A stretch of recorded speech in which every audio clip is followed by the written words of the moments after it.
Hello, hello, hello, and welcome everybody. Remember to give us some love, that you can do that even as a replay viewer. Now, today we are talking with Graham Niven, who is a funding consultant, and we're talking all about how to get funding for your creative business.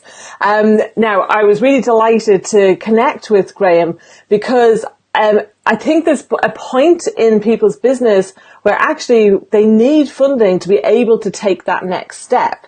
And I'm a big believer in all the things that you can do before then to grow your business. And that's what I work with people a lot around. But I don't do the kind of business planning that Graham does. And so I just thought he would be a great addition to the Courageous Creatives community, and to help the creative services providers that we're talking to. So please do, any questions that you have, please feel free to pop those in the comments, and we will come and check on those before, as we're going through and even after the replay. So first things first, please let's everybody share this out and make sure that we can get this through to as many people as possible. And then, right, that's just got that going. And now what I would like to do is hand over to Graham.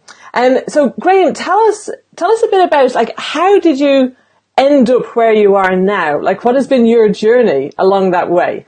Okay. Well, first of all, I am by trade, three things. I'm a chartered accountant, I'm a Yorkshireman, and I'm also son of two Scots. I've got lots going for me. Yeah. I got into accountancy. I'll be honest. When I was at university, they used to do a milk round. Then they came and did interviews. I thought that would be quite good experience. Yeah. All the jobs I really wanted, I didn't get. So I almost fell into accountancy. Yeah. I qualified. I left as soon as I qualified. Worked in industry for many years. Doing lots of roles, financial controller, financial director, got out of finance, did some other things. And in terms of the recent past, I'd always wanted to work for myself. I'd always had this, I never really took instruction very well. That doesn't sound like your average accountant, because I kind of picture your average accountant as being quite good at taking instructions, or is that a myth? Yeah, it never really worked for me. Right. I was working a lot of hours for the business I was working for. Mm-hmm. And being honest, the reason I worked for myself is because my youngest daughter wanted to go cross-country, wanted to do athletics. Oh, right, yeah. And without needing too much detail, my wife has epilepsy, so she can't drive, so she couldn't do it. And I just thought, I've been toying with it for a while, and I thought, if I don't do it now, this is the perfect time. Yes. To be honest, that's the real reason I work for myself. I wanted to ensure that she could go, and if I work for myself, I can do that. Yes. And so yeah. that was, 13 years ago, something like that. Yeah, 13 years ago. Fantastic. And I have flitted with working for odd people now and again, but I've been working for myself for some time now. Yeah. Yeah. Well, I just think that's as good a reason as any to start up your own business, because essentially what you're after is freedom. And that's what so many creative service providers want, is freedom, because that's such a driving force for so many creatives. So great. I think that's fantastic. And by the way, for anyone who's watching that doesn't know me, my name is Una Doyle, like it says down at the bottom here, at the bottom of the screen. And I'm a business coach and strategist for creatives, particularly creative service providers. I work with a lot of graphic and web designers, photographers, animators, PR, marketing, digital consultants, and writers, as well. And it's very interesting. I think, because sometimes I'm dissuading people from, they think they need finance, and actually they don't. They just need to get better at selling. So I've come across that a few times, but I do see for the bigger businesses where they need to bring on some team members to be able to take advantage of some opportunities, or they need to kind of move on, but actually funding will be really good for them. But before we get into the nitty gritty of that, so there's so many different areas of finance. What was it that drew you to business funding? Well, originally, that wasn't my original business. My original business was actually personal debt. I wanted to help Ah, people with personal debt problems. right. It actually couldn't be more at the other end of the Yeah. spectrum. I used to go and see people, visit people in their homes at night with really bad, I can tell you, people £150,000 of Wow. credit card debt and loans Yeah. on credit cards. And I used to get involved in a thing called IVAs, initial Right. voluntary arrangements. Yes, I heard a lot about those back in when the recession hit in 2008. Yes, that's right. Yeah. And it was good, and I did enjoy it because I enjoyed helping people out. But Mm. I'll be honest, it got more difficult to make money. I got Yeah. involved. I met someone who did business funding, and I thought I could do this, and it's much more fun because Yes. generally you're dealing with Mm. happy people, not crazy people, but Yes. Yeah. happy, crazy people, and um, and therefore now I meet people who have got great ideas and want to make things and want to expand and need fun, or sometimes need, a bit like you said, sometimes need funding, sometimes they don't need funding. Mm. Need a good talking to. Yeah. But if they do need funding, then I'll help them out. So tell me, like, what kinds of people might not even be really aware of what kinds of things they could get funding for. So what would you say people can do with that? How I always start is I always say to people, how much you want, what are you going to spend it on, how much money you're going to make, and when. Because if you can answer those four questions, then the funding becomes the sort of funding that you can get becomes a lot more obvious. Okay. And it very much depends on your attitude to debt, i.e. loans, against equity, which Right. is share of your business. So if you compare it to borrowing money from somebody or going on Dragon's Den. Gotcha. Going on Yes. Dragon's Den, that's an equity deal. Yeah. Take care of your business. Debt is the other problem. And there are only really three sorts of finance. Debt, equity, and grants. Debt you I have to pay guess. back with interest. Mm-hmm. Equity, ultimately you're selling a share of your business, and hopefully, ultimately your business will be sold and you make a lot of money. And grants, you don't pay anything back, but you have to do something for it, be it research and development or taking on people, etc., etc. And lots of paperwork, no doubt. A huge amount of paper. I tend not to focus too much on that side because it takes a long time. Yes. And I found, particularly in the digital creative sector, you could waste 6 months. Which is such a long time in this. Absolutely. That's very true. Yeah. So I'm not saying don't go for it. If you've got time to go for grants and it doesn't matter, then that's fine. Yes. But I wouldn't base a business on getting a grant personally, because ultimately, have you got a business? If you need it subsidised, have you got a business? Yeah. A bit view, but nevertheless, that's my view. Yeah, I absolutely, I see where you're coming from, because the business model has to support, and if you always need to have money from outside, then that doesn't happen. And it's very interesting because that happened in the training and coaching industry, where there was so many people and all their clients were subsidized by the government. Yes. And then as soon as the government subsidies stopped, there was no business, because they weren't able to attract those clients on their own. And it's interesting, I've never gone down that route. I have thought for some of the more expensive programs that I offer around teams and things, that, actually maybe there I can see there'll be a benefit. But really for the one person business, that is a good bulk of my clients, where it's small teams, just, the owner, maybe a few owners, like in a partnership. And I actually want them, I'd love to have I want them to be invested. Okay. People say have some skin in the game. I want them to be invested, in the results that they're getting. And I can't help thinking that if people get something for nothing, that they don't necessarily value it. Yeah. Yeah, I agree. Yeah.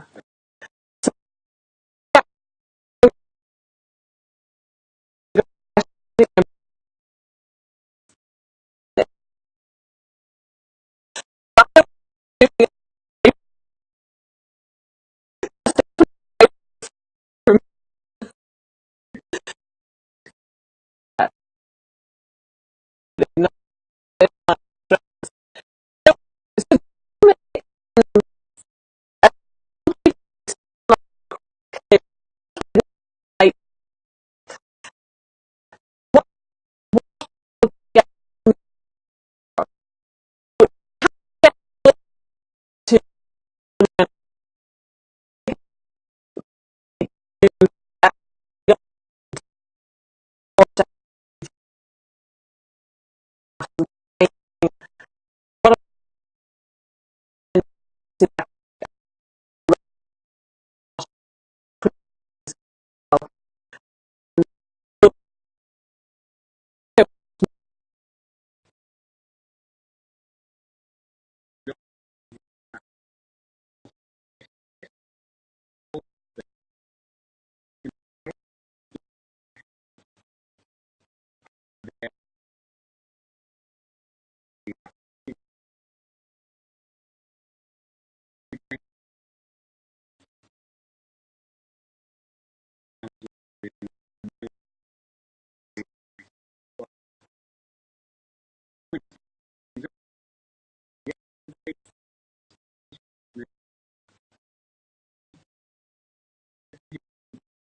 actually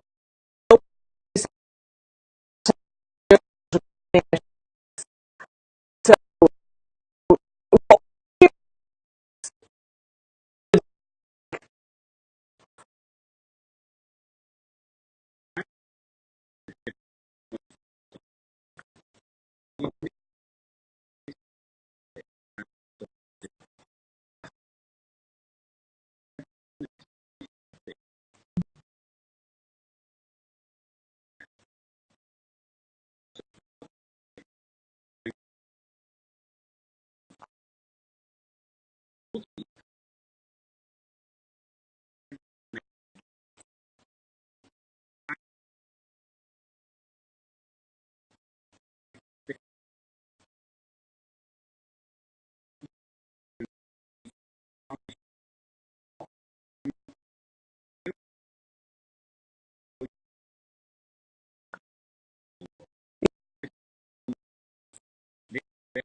yeah, yeah,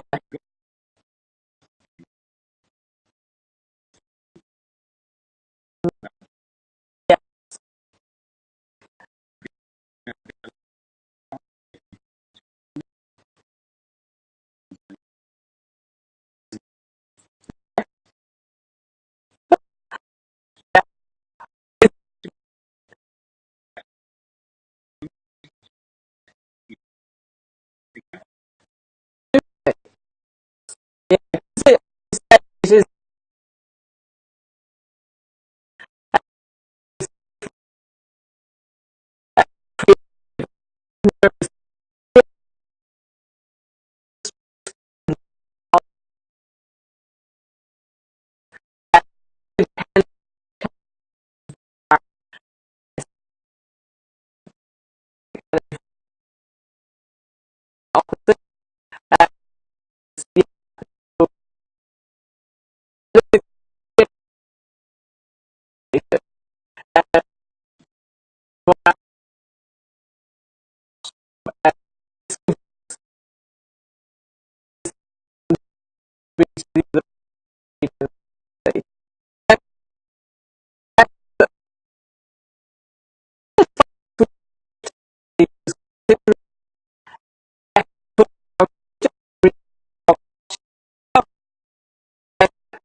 yeah,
our lives are so saturated with information that, something has to be so outstanding that people will really share it. Do you know what's popped into my mind?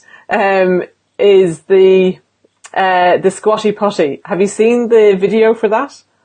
Mm.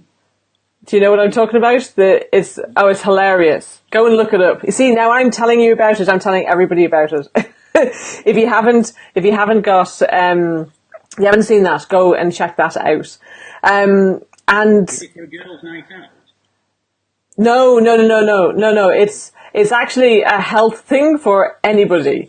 So it's a health product. So don't want to go into the details of it on this show, but just go and check it out. But the video for it is hilarious because it's actually like a bit surreal and it's funny and it has bits of animation in it as well as actors, and it's just really funny and out there. So they've taken a product that people would not have talked about and they've turned it into something that people will talk about. But for most people, like, so say for your average creative services, that like where it's not, here's a new innovative product, like that's a different scenario. But I think for your average business where it's not something that's completely new and out of the ordinary, then, you've really got to be able to stand out from the crowd. You've really got to be able to reach a lot of the right people. In order to have enough of those sales coming in. So yeah, I think it's important that people, even if you're not going for funding, don't underestimate it. Actually look at the numbers. So it's surprising when people start looking and they go, oh wow, I actually need to reach 100 people to get one sale. And they're like, oh gosh, I've only ever been reaching 100 people a month or less. And no wonder I've only been scraping by or whatever. So yeah. It's, I think that's an important part of it. One other thing I would say is that people seem to get mixed up between debt and equity. Yes, please explain that. Yeah. Okay. So if we use a very simple form of debt, a loan from a bank. Okay. You borrow £50,000 and you'd probably say try and borrow that over maybe 5 years and you pay back. So that's something you need to think about. Right, yeah. On the other side, you've got equity, and you obviously use back instead. But people stand up and say, I want £50,000 and I'm prepared to give away or sell 20% of the business. Yeah. Mm. You don't have to pay that money back. You never pay that. You never have to pay that money back. They get their money back when those shares are sold. Now, they could sell them to you. Yep. The business done really well. Or you could sell it, do what they call a trade sale, sell it to somebody else who buys the whole company. Or you could sell it to a venture capital company. But an investor will want his or her money back times a multiple. They want they want their 50,000 yes. to grow to 150,000. Yeah. So the benefit of that is you don't have to pay that, but you don't pay them back every month. Yes. Yeah. But the downside is you've sold a share of your business. Mm. Yeah. But on the other hand, you potentially get a business angel who can add something to your business. Yes. Marketing expertise, international expertise. Or contacts, their network. Yeah, their network, Yeah. Who sold into Debenhams before and now... Exactly. Yeah. Yes, yeah. Yeah, I think that's great. Thank you for that explanation. I think it also, as well as explaining the difference, actually points out some of the pros and cons as well. So just one thing before we wrap up. One of the things you also do is train people to pitch in front of business angels. Yeah. Can you talk to us a bit about what are the common pitfalls when people are doing this, and what would be a couple of tips that they could implement? The majority of the people I pitch have typically 5-6 minutes to pitch, and they seem to want to tell whoever the angels are everything in that 5 or 6 minutes. Right. And I say, and I use this analogy, I mentioned it before, it's like speed dating. Yeah. You're not trying to get married in 5 minutes. Yes. You just want another date. You just want them to talk to you another time, because 5 minutes is not long enough. But it's long enough. It's like a hook. It's like throwing out a hook and yes. reel someone. Yeah. And you're just like speed dating. Not everyone's going to like you. That's fine. But you're just trying to get some dates. And subsequent and ultimately, a long-term marriage or a long-term affair. Yes. Yeah. That sort of thing. So I find that people try and cram too much into it, too much detail, and they can't stop telling people how clever they are with the idea. Angels don't care. Angels care about what's the problem you're solving, what's your solution, how are you going to get it out there. So makes sense. I focus on the first 90 seconds more than the other 4.5 minutes. I'm not saying I don't focus on. If you can attract them in that first 90 seconds. Yes. You'll keep them. Yeah. I think that makes sense. It's interesting. I'm kind of chuckling to myself as you were saying that, because I think that's the same with a lot of people when it comes to sales, that they're trying to, in a first conversation with somebody, they're trying to tell them everything that they do. And they end up, particularly for where creatives have got multiple services in their business, they kind of go through a menu, but they don't even know anything about the person they're speaking to. And actually they need to find out about what are their needs, what are their challenges, what are their aspirations, before they can even know these things. So it's the same thing in that you've got to look at what's the next objective. Yeah, and the next objective is to get another meeting, not to persuade them to invest with you. And then in the subsequent meetings, then you're looking to persuade them to invest. Then you get dolled up. Yeah. Then you put on your party prop. Then you look. Yeah, I think that's a great point. And that principle, I think, can be applied in many places. And I think for many creatives, like particularly the more innovative creative ones that are like, because you've got like digital, more creative, and before the ones that are like prolific with their ideas, you've really got to slow down and get into some of the detail and the specificity of what you want, why you want it, and what they're going to get out of it. Because really that's what they want. They want numbers. And that's probably the bit that's maybe least exciting to you, but it's the bit that's most exciting to them. So I think you really need to slow down and work with somebody like Graham on that preparation, and maybe in putting your plan together as well.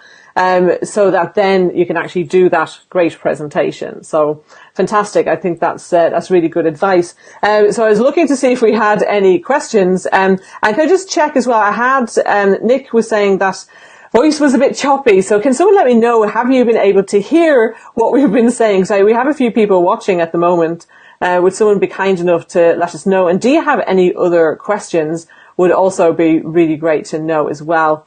So while I'm waiting for that to come in, there's a bit of a time delay between when people type and when I actually get to see it. So the other thing that I wanted to ask you about is, so if somebody was to work with you, what is your process? So how does that work, basically? Okay, I'll always talk to somebody for up to an hour just to see whether what I do is what they need. I'll always give somebody an hour of my time for nothing, just to see. Because with the best one in the world, going back to what you said, sometimes they just need to sell more. Yeah. I'll be honest, getting money would be the last thing they need. It would be disastrous. I'll talk to people first. And then if I work on business plans, forecasts, I charge hourly rates. If I get funding for people, I charge a success fee. Now, I've got a question for you on that. So if you're charging a success fee, do they build that into how much money they're asking for? I would say the majority don't. It's not a huge success fee. Okay. But it's not massive. Right. It's not going to drastically affect what they get. Okay. Obviously, it depends on which money. Yeah, well, no. From a percentage point of view, it's not going to make a massive difference. Right. It depends. There are some funders who do pay me a fee for finding people. Okay. I don't double charge. Right. Because that's already built in. Gotcha. But if it's like an angel, Yeah. angel, Right. So if I find an angel for somebody, then they pay me a fee for finding that angel. Because it's taken me time to find those angels and nurture them. Yes, absolutely. So can you tell us where people can find out more about you? And I'll just type it into the comments here as we're doing that. I mean, I have a website. I find my website, interestingly, probably not the best marketing tool I've ever got, but it it does talk about various sources of funding and what you need to do on there. Yeah. But because funding is always changing, I don't tend to keep it updated. Yeah, that makes sense. Contact me on LinkedIn. Okay, yeah. I think it's good to talk. I like talking to people. Yes. I just find that people trust me more. If it's just static information on a website, it's a bit boring, and Yeah. also miss things so much. I get people. The guys who came to me yesterday were asking me for a specific sort of funding, and when it came down to it, it was honestly, it was the worst. Not the worst. It wasn't right for them. Right. Yes. Only by talking to them that you can establish that. In fact, not only I went to see them, but an hour with them. Cool. Excellent. I'm just looking here to get your information to copy into it. And it's not coming up. No problem. We'll add it in at the end. So just to sum up everything that we've been talking about today, like if you could sum everything up into kind of one golden little nugget, what would that be?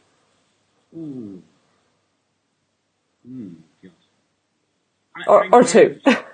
Yeah, it's good. My golden nugget isn't really about funding. It's about, I can find people funding if they can tell me how they're going to get their fantastic product into those markets.